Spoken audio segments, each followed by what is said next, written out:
Hi everyone, welcome to Never in the Red. We're really excited to have you here as we're introducing a brand new series called the Budgeting Setup Process. In this series, we're going to show you how to set your budget up from the beginning to the end. This actually is a detail of the first series that we did with the budgeting basics and how to organize your budget. So we're really excited. Today is episode number 1.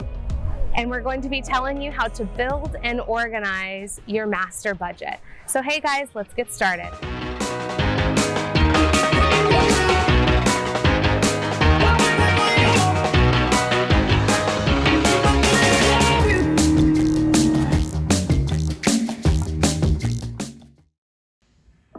Hey guys, so I just got done doing some yoga, getting really centered and very relaxed for our topic that we're going to talk about today, which is how we're going to build and organize our master budget. What better place to do that than in my yoga/office area of my house? And I have a quote behind me that really relates to what we're going to get into today. It's from Buddha, and it says, "What you think, you become. What you feel, you attract. And what you imagine, you create." So what a better place to start than what you imagine you create, right? That's what we're doing today. We're imagining what we are going to do with the next steps of our lives to meet our financial goals. And so this process that we're going to do today will really get us to where we want to be. I'm so excited to share this with you guys. So remember, if you like what you see, like and subscribe. So let's get into it. So today, let's set this master budget up. I'm going to do this in Excel. Excel is my preferred tool of use when we're doing anything that's going to be financial related. And there's lots of different ways you can do this. You can use apps, you could use something online. I think that building something in Excel is going to get you pretty far. It's going to be really secure, and you'll get the real understanding of the concepts and the basics that you need to be able to do something maybe a little bit more advanced, like with some of the tools that are out there. So the first thing that you're going to do is kind of build out a template, maybe like I have here. If you want to assess the monthly amounts for your revenue and expenses, and then convert them into annual amounts, and I'll show you how to do that. One of the really good things about using a template like this is that you will be able to do many other things with it. So if you ever want to get to a place where you're doing more complex, more advanced items with this and get more visibility around your transactions and your budgeting, you can totally do that with this, except you kind of have to learn what we're doing today in order to get to where you want to be with a more advanced version. So what I'm actually going to show you guys is what this would look like if we had it all done, right? How beautiful is this going to be? Where are we trying to get to? So before we start anything, this is what we're going to build. So we're going to get all these numbers in here. We're going to assess our revenue. We're going to assess our expenses. We're going to talk about check figures. In our next video, we're going to do 2 things on how we do transactions. We're going to figure out how we add transactions, and then we're going to figure out how we assess transactions. And I'm going to go through how to build all of this with you guys. And then lastly, we're going to go through, well, what do all these transactions mean, and how do they match up to my budget, and how do I make decisions based on that? So then all of the items here, we're going to go through how to build, and effectively, you should know at the end of this series how to get from a blank Excel spreadsheet to being able to have a functioning budget that you can use every single month.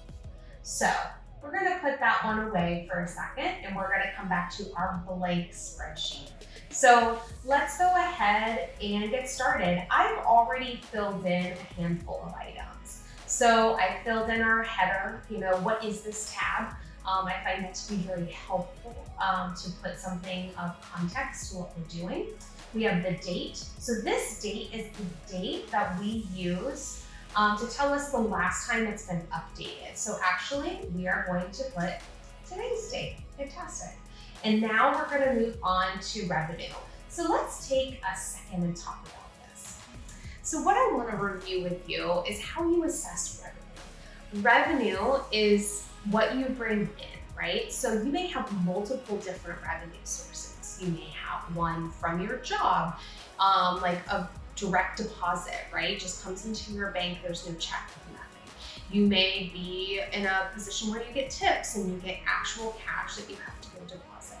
You may be commission-based, where you don't have a automated amount that comes into your bank every month.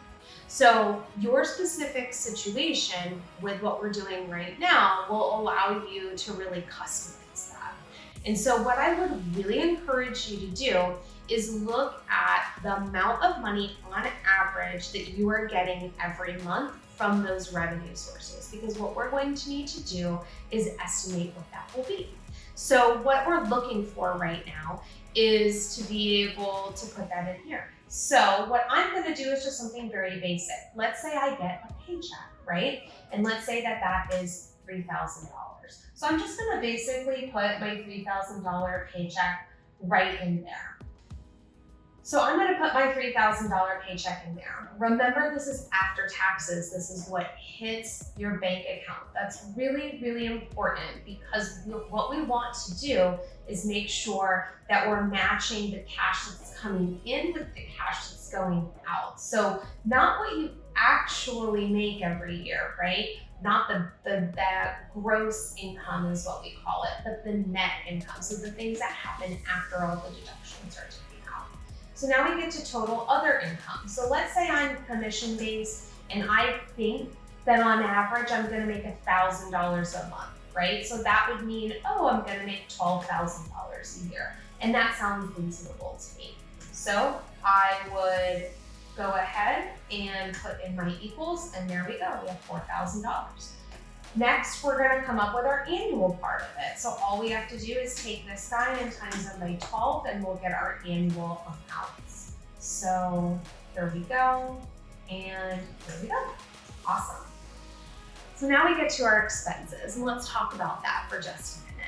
What we really need to look at here is what are we spending our money on? So we're going to create categories for that. Things that we can reasonably assume that we're going to spend money on rent, right? Or utilities, or maybe groceries. And those types of things are easily determined. And you can probably get a pretty good sense of what you're going to spend your money on there from historical transactions. And so just come up with the big ticket items, right? Your big buckets is what we're going to call. Then we're going to go through and look to see, well, how much am I spending in each one of those areas? So that's going to be the tricky part, because as we go through this process, at the end, whatever's left over is what we can save. And that's when we're going to start to manipulate things. So let's take a look. So with rent, we're going to just drop some numbers in. So I'm going to say rent is $1,500, because maybe that's what you pay your landlord. And on average, your utilities come out to $300. Maybe you have car insurance and you know that that's going to be $100. You'll have gas, and maybe that's $100 a month. Your groceries are $400. Your shopping could be about $200 a month. Your cell phones. I'm just going to drop all of these numbers in from my template that I created before. And this will get us to a place where we are at the bottom of our table, right? And now we need to assess savings. So savings, again, is everything after we have assessed what's our revenue, what's our expenses, and look at that. We can save $350 a month if we hit this budget and we make our numbers. So, fun fact, check figures should always be 0. If you ever have any number left over there, you may need to increase or decrease your savings appropriately.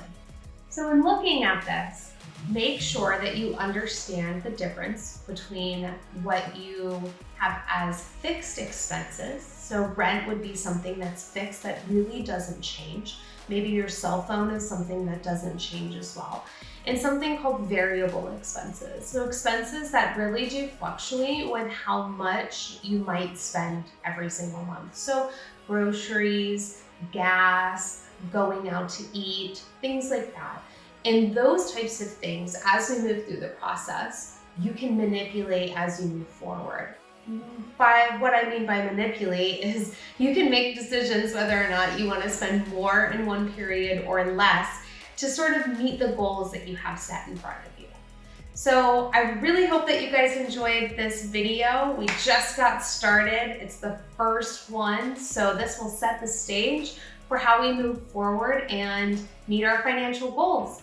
Okay, well, until next time, we'll see you here again at Never in the Red.